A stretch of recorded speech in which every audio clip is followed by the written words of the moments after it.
Welcome to EV Hub Live. EV Hub Live is a live video podcast for public policy professionals working to advance transportation electrification. EV Hub Live is recorded live, so to tune in and ask questions or check the schedule, please visit atlasevhub.com/live. This episode of EV Hub Live brings together Atlas founder Nick Nigro and two leaders in the mobility, equity, and transportation electrification space from the Greenlining Institute. Hana Creger, Senior Program Manager, Climate Equity and Román Partida-López, Legal Counsel, Environmental Equity. Hana and Román bring years of experience and expertise on equity and EVs and will discuss how investments can better incorporate equity. This episode is produced by Peter Benzoni and Tom Taylor of Atlas Public Policy.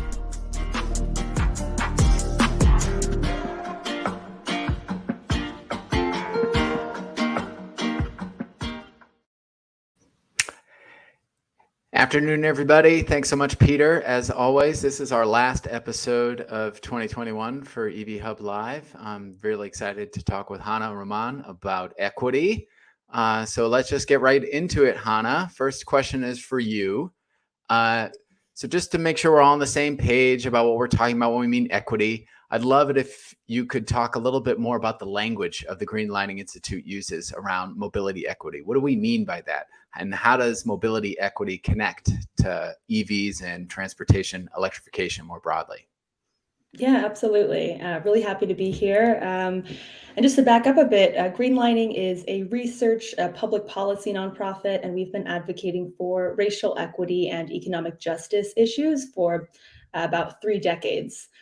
And so to address this issue, we are fighting to pass policy solutions, implement practices to build a future where communities of color can build wealth, live in healthy places, and really will be ready to meet all of the challenges that are posed by climate change.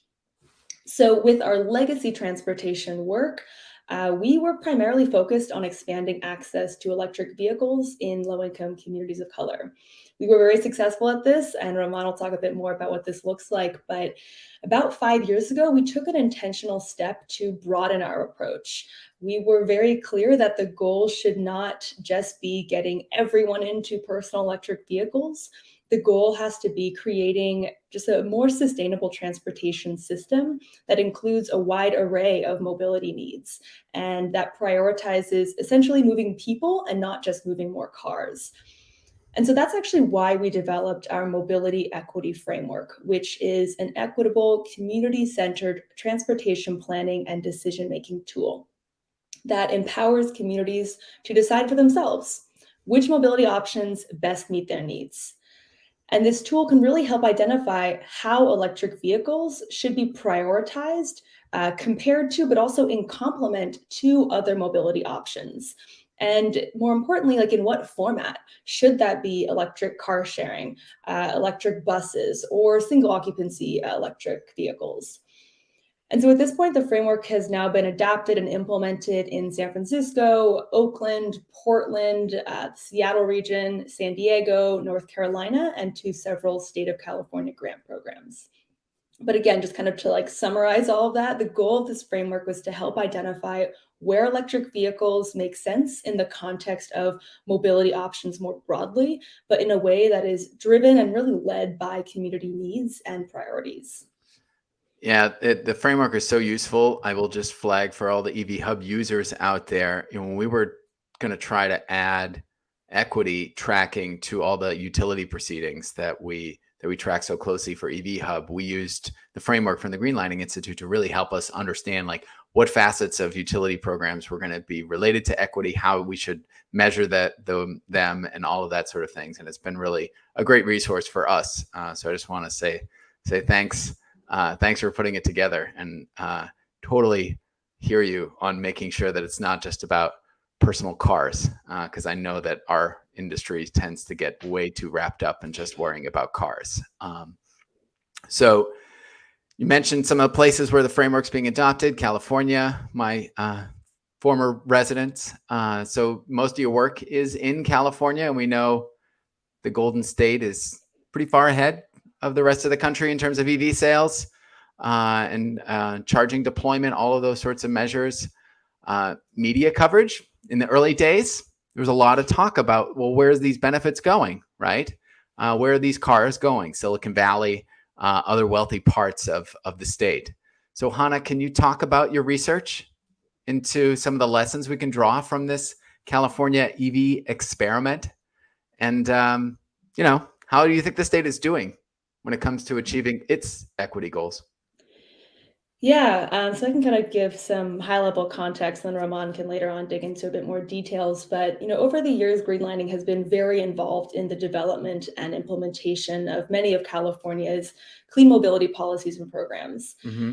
Initially, that began with focusing on EV sales and incentive programs. But, then advocates like us began really pushing for a wider range of these state-funded mobility equity programs, whether that's diesel school bus replacement, electric vehicle car sharing, as well as community-driven clean mobility pilots. And I think what's important is these are not just happening in urban areas, they're happening in suburban and rural regions. But even with all of these amazing programs, we knew that there was a lack of understanding around if and how these programs are addressing equity in a comprehensive way. And so that's why we conducted this research that you can check out in Clean Mobility Equity, a playbook. It outlines in excruciating detail how equity shows up from start to finish in mobility equity programs. And so I'll say that a huge lesson learned here is that California has made incredible progress on evolving from a pretty narrow and prescriptive electric vehicle approach to a much more comprehensive mobility equity approach. However, there is still so much room for improvement. That's why the report is, over 100 pages. And really looking at the dollars alone, California is still prioritizing electric vehicle dollars that are available to basically anyone, and they're not targeted for equity. The equity EV programs, the mobility equity programs, and the community-driven programs are consistently underfunded.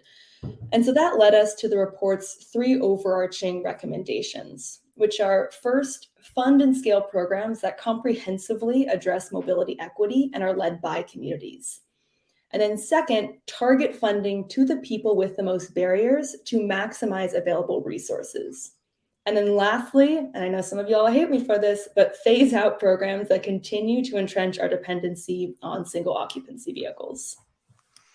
So I have a couple of follow-ups on that, but I want to bring Román into the conversation too, so he can build off what you were just talking about, and maybe go in a little bit more into the equity schemes and how do we make sure that these programs that we're putting in place actually achieve the outcomes that you set forth. So Román, take it over, and then I got some follow-ups for both of you guys on that. Yeah, thank you, Nick, and thanks, Hana, for setting that up. As Hana mentioned, a lot of the work that we did early on and that we still continue to do now is on transportation electrification, and more specifically, right, how we get more electric vehicles in our low-income communities of color. When we first started this work back in 2013, right, we joined a coalition to pass legislation called the Charge Ahead Initiative, that was going to do exactly that, right? And embed equity into an existing program, but then also really, transform the way that we were investing, state dollars to transition our vehicle fleet to electric vehicles. And out of that, came several pilot programs that I'll get into. Well, the programs now, not pilot programs, but it also modified the Clean Vehicle Rebate Project, right? Which I think, and Hana mentioned kind of this very prescriptive approach to electric vehicle deployment. The CVRP program was, just anyone could apply and you would get this amount, and then it would come as a rebate. But what was that looking like in the early days? Like, who were getting these incentives? Yeah, where were they going? Yeah, high income earners. So high income earners, mostly in Bay or really, in communities that did not represent the communities that we're advocating for now. And it really played into what you were saying earlier, right? That idea that this was toys for the rich, right? And it was only them who were able to access this, and that we were just seeing deployments in those communities. So we really wanted to change that and ensure that as we were cleaning up and greening up our communities, that they also had access to electric cars and electric vehicles. And so out of that piece of legislation came 2 programs, several programs, but 2 specifically on vehicle incentives, the Clean Cars for All program and then the Clean Vehicle Assistance program, which really shifts the approach of how we are getting these dollars out to our communities. Where before it was like, first come, first serve, anyone who purchases a car and can wait for a rebate can access this money. This was more targeted, more focused, and really building on some of the work that Hana has done in the past around another framework on how do we make equity real in these programs, right? We're ensuring that equity is showing up and from the start to finish, from goals, vision, and values all the way to its analysis. So really shifting who we're targeting, where we're targeting the dollars to make sure that it's reaching a low-income communities. And one of the programs I wanted to highlight was the Clean Vehicle Assistance Program, right? Which it's similar in a way to the CVRP program in that you don't have to have a vehicle to scrap. It has an incentive amount that you get upfront. But where it is different is that this is a grant. This isn't a rebate, right? This is something you get at the time of purchase. So really addressing this issue around having money on the hood, right? Having that available at the time when you go to purchase your vehicle. It is also provides an financing to ensure that for those that may not have good credit or need credit. They offer that as part of this program to be able to address that issue and ensure that they are getting, an affordable financing option rather than having to go get, something that's predatory or something that puts them up worse than they are. And also this program includes, money for charging infrastructure, right? Whether that's, if you own your home, you're able to install a charging station at your house. Or, an alternative, if you don't, right, if you live in an apartment or somewhere else where you can't install charging, a charge card per se, right, that allows you to access public charging. So really you see the shift in the way that these two programs have been designed, right? One with equity in mind and equity focus and willingness and ready to deliver equity outcomes, where it's really targeted.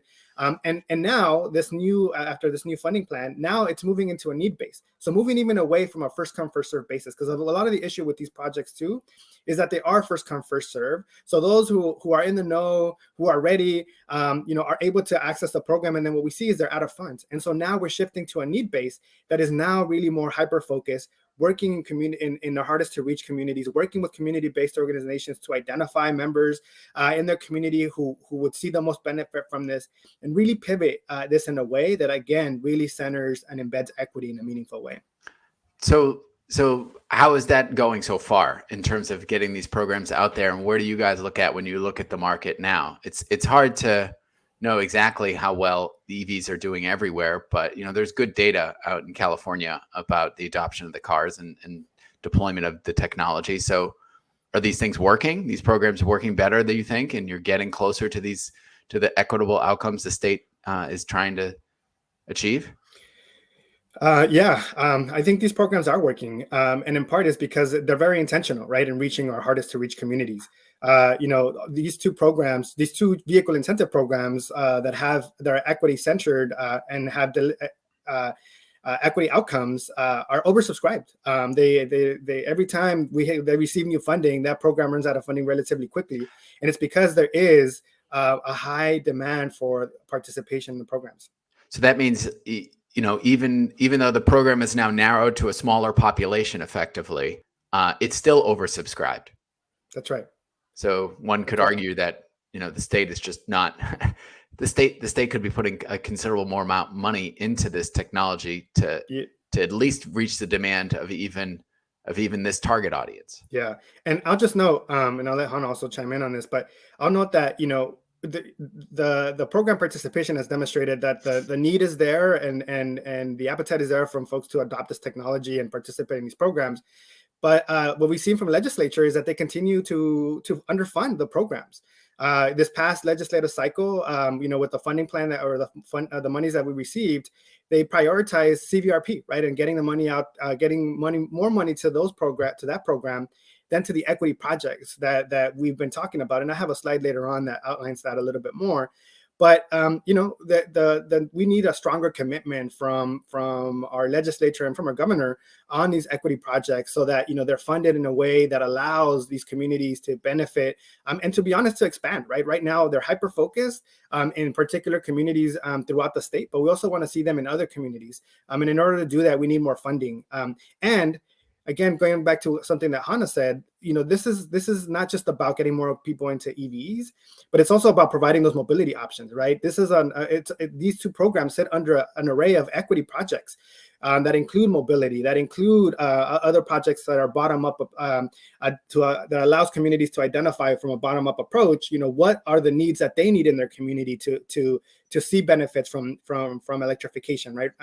And so that, again, is also another component that is really important, right? That we're providing a set of options, not just narrowing it down to one specific approach.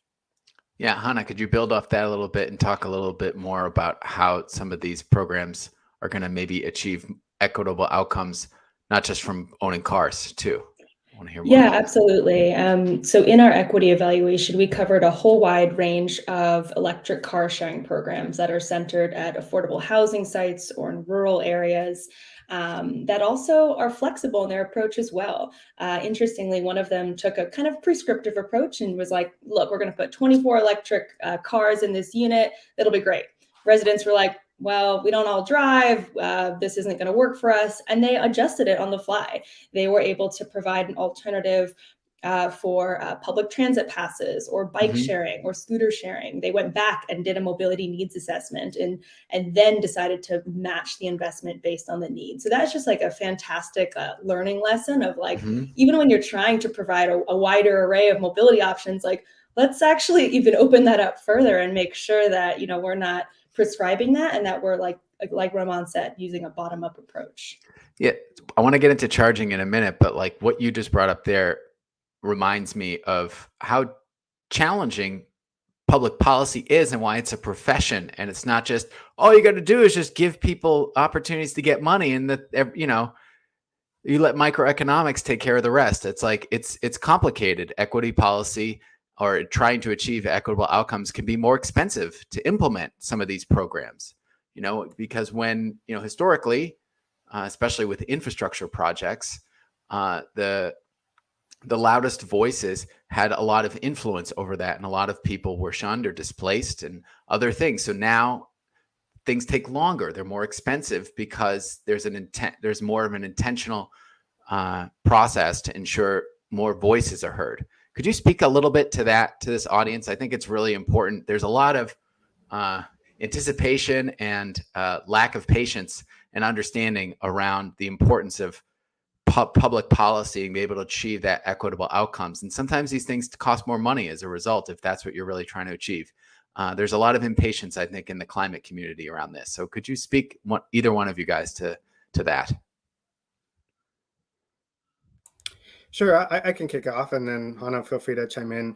I think this notion of that it takes longer or that it's more expensive is one that I think we have to get away from, right? Because I think when we're making these types of investments, if we center those that have the biggest barriers, right, to participation or adoption, it's going to take more resources to do. But if once that is figured out, it's going to help everyone else, right? So making that type of investment, it's really important because again, we address the curb cut effect, right? If we address the ones with the biggest barriers, we're going to see the biggest benefits out of that.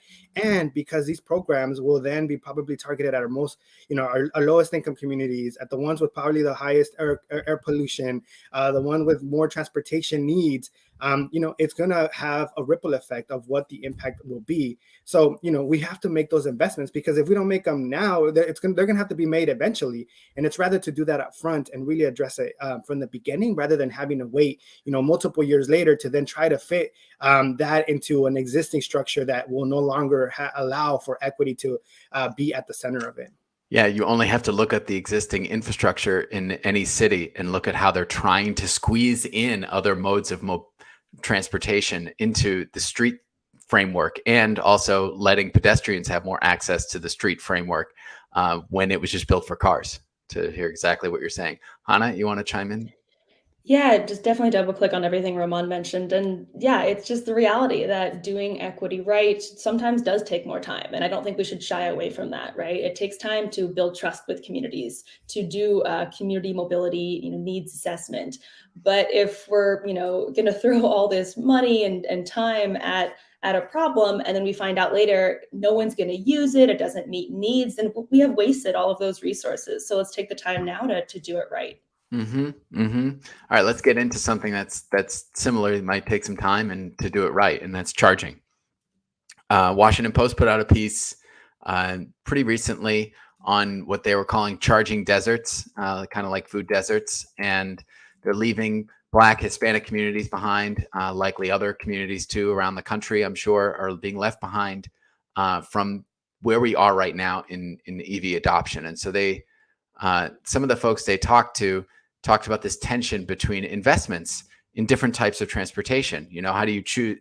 How are they going to choose between investing in transit, investing in EVs? And I'm wondering, Román, if you could talk to this tension a little bit more. There is limited resources, and you know, we have to worry about all these different modes of transportation. And so maybe you could speak a little bit to this tension that the piece was talking about. Maybe Peter or Tom could drop into the chat for folks who are watching us live this article in case they wanted that for background. Yeah, you know, and that article, you know, really addressed a very real tension that exists, right, throughout the country on how should we be prioritizing limited dollars that we have. And, you know, I always think about it as like, it shouldn't be a or, right? It should be an and, right? We should really be thinking of how we're addressing both, because both provide options to communities. And we should be really thinking about, you know, where does, you know, transit investment make sense, and where does EV investments make sense? And, you know, for communities that we've worked with, you know, they want to see both. They don't want one, they want both. They want the options. And in order to do that, though, this kind of goes back to what Hana was saying earlier around the bottom-up approach and really doing those needs assessments to determine what type of investments are needed, right? Because some communities are in need for transit upgrades and, you know, better services and all of that, right? And others are ready for EV deployment, EV charging infrastructure. And so we need to be doing and thinking about both at the same time.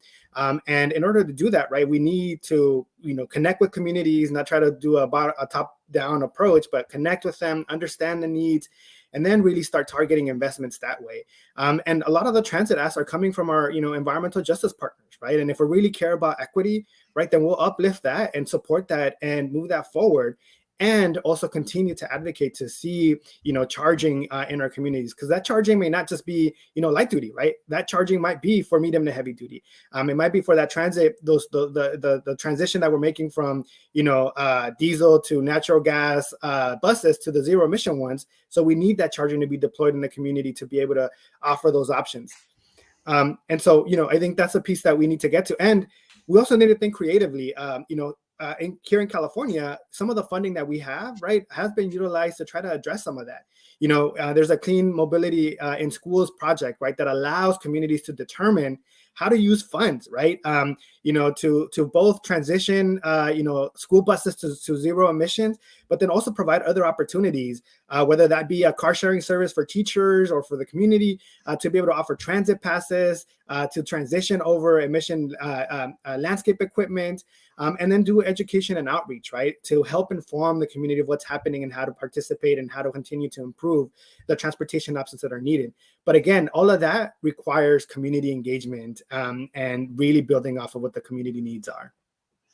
Yeah, the school bus thing, it's really taken off for sure. It's always important for city folks like me to remind everybody too that, you know, transit buses are also school buses for a lot of kids, and you know, that we got to really focus on them. And we've been very grateful for federal transit administration's low or no emission program, because that has funded most of the school electric transit buses that we've had. But we're about to get a lot more money from Washington. Finally, a little bit of focus on our issues from Washington this year. Hana, well, let's talk about that with you. So we've got the Infrastructure Investment and Jobs Act, however you want to call that. That's the law that's actually been enacted. We also have Build Back Better that's under consideration in Congress right now. And so, Hana, let's talk about it. What's coming out of these pieces of legislation that gets you excited, and what's giving you some pause? Yeah, it's a great question. And I do want to be clear, like, this is a historic investment, however you cut it, in so many different ways, right? Broadband, clean energy, climate resilience, not to mention all of the funding for public transit, active transportation, EV chargers. But as much as this is a historic investment in clean transportation, it's important to remind folks that this is also a historic investment in the status quo. of continuing to expand highways. And so we can't allow this amazing opportunity to allow the bad stuff to essentially cancel out all the good stuff. Or else we're basically just going to dig ourselves deeper into the exact same problem, right? But maybe feel a little bit better about it. Before you go too far in that, explain why, from your perspective, it's bad to expand highways. Because I think there's a decent number of people who are not going to necessarily be like, yeah, I get it. Yes, thank you for slowing me down there. I mean, every modern day study shows that when you expand highways, it actually ends up increasing traffic further, right? And so, yes, we need to go full speed ahead on electrifying, our transportation system, getting more electric vehicles out there, but that should not come at the expense of investing in actual mobility options like walking, biking, public transit that do reduce traffic, that do reduce emissions, and that just help us live in more pleasant and livable cities. But to do this, I mean, we essentially will have to massively overhaul and reimagine the way that we do transportation planning and funding decisions, which were largely made decades ago when folks didn't realize that when you expand highways, that actually makes everything worse. And we really will have to steer away from continuing to fund the legacy projects that continue to harm marginalized communities, that worsens air pollutions, that worsens unsustainable driving and land use patterns. We're basically going to need all new and old transportation funding pots to be redesigned and implemented with a lens of this comprehensive bottom-up mobility options that center climate resilience and equity. And I think that's really what it's going to take to ensure that there is accountability around how these infrastructure investments will meet our climate and equity goals and not draw us further away from them.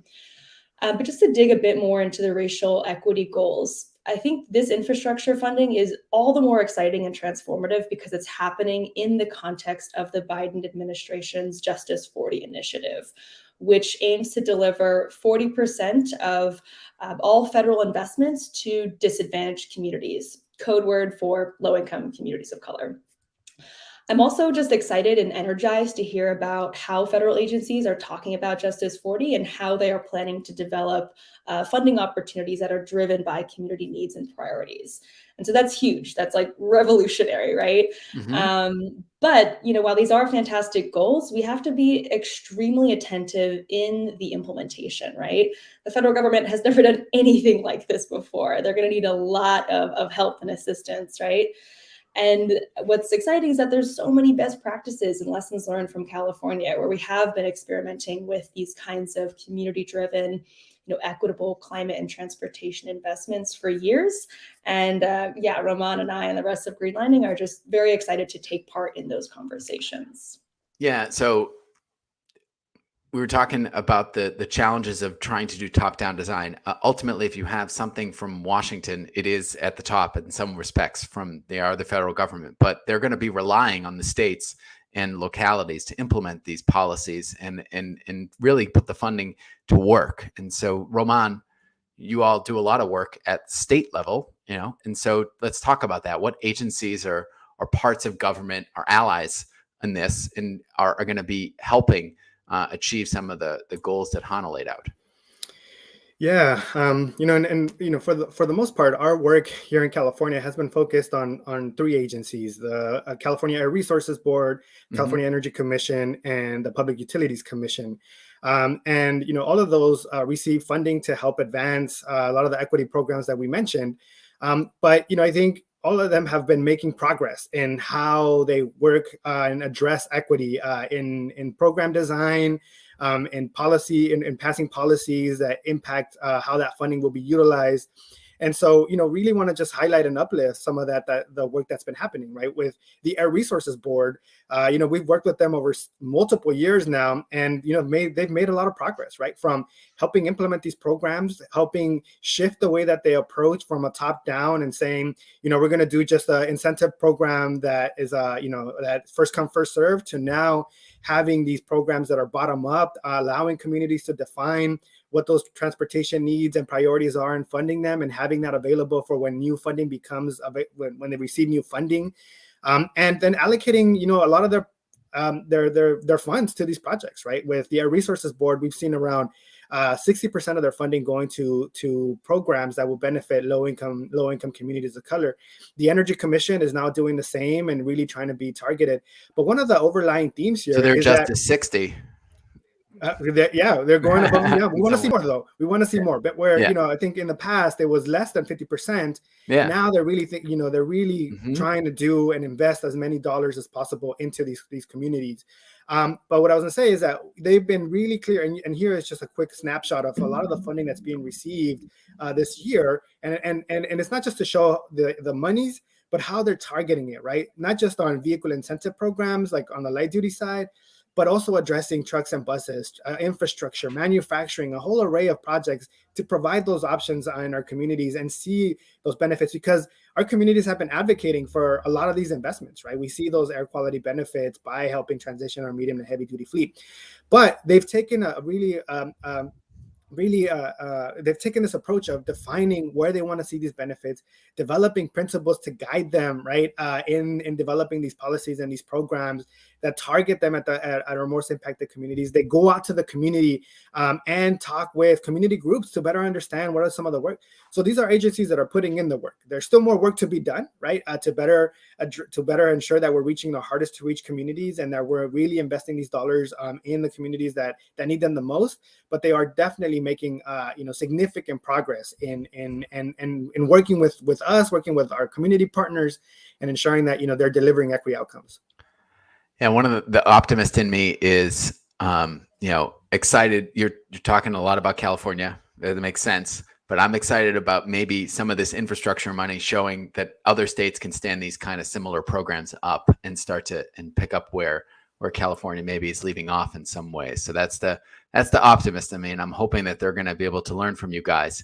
But if you ask folks in our space, who's a great equity group to talk to about who focuses on equity policy that can really help us think through these issues, they would almost universally cite Greenlining Institute. But you all aren't the only game in town that focus on these issues. So I'm hoping maybe you all can close by elevating some of the other organizations that you work with that folks might not be familiar with on our show and broadly across the country, so that they know there's a lot of groups out there that know about these issues and can help make sure that this money gets spent well.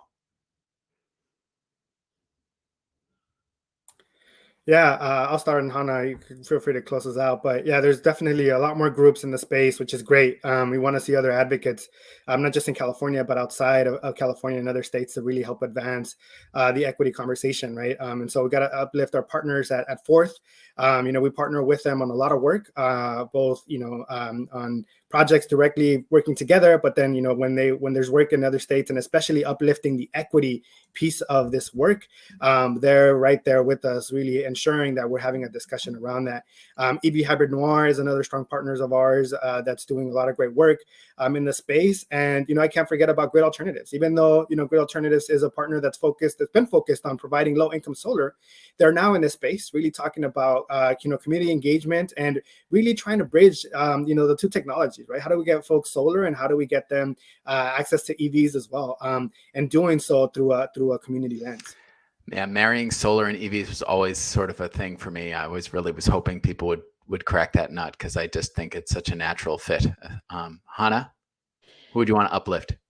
Yeah, definitely the folks that Román mentioned, but I think, all of this policy work is meaningless if there's not good project implementers on the ground, right? And so I'd encourage folks to check out our Clean Mobility Equity Playbook and all of the amazing project partners who are on the ground making sure that these projects are delivered in an equitable way. And so some that I can think of are Green Raiteros, Mobility Development, Beneficial State Foundation, and a whole lot of others. But I'd also just flag, this bench here is not big enough. We need to constantly be expanding that equity expertise and partnership. And so that's actually why Greenlining, in partnership with Fourth, is developing our community of practice, which is TEAM, which stands for Towards Electric Equitable Mobility, where we're building up the capacity of equity, EJ, mainstream advocates in states around the country to develop their own mobility equity policies and programs, build that kind of groundswell of support for these kinds of policies in other states, and then eventually at the national level as well. Sounds like a great partnership to be happening at the right time, building that capacity as the money in the programs are starting to get designed. So congrats to you all on all the work you're doing. 2021, was a pretty good year, I would say, relative to last year. I don't know how you guys feel about that, but we have some good policy coming out of Washington for the first time, or at least good investments for the first time in at least a decade for us. And so I'm very excited to see where things go. And I really appreciate you all joining me on the show. And so that's going to close us out for 2021. We'll see you all in 22. Thanks again to Hana and Román for joining me on EV Hub Live. Take it easy, everybody. Happy holidays. Thanks so much. Happy holidays.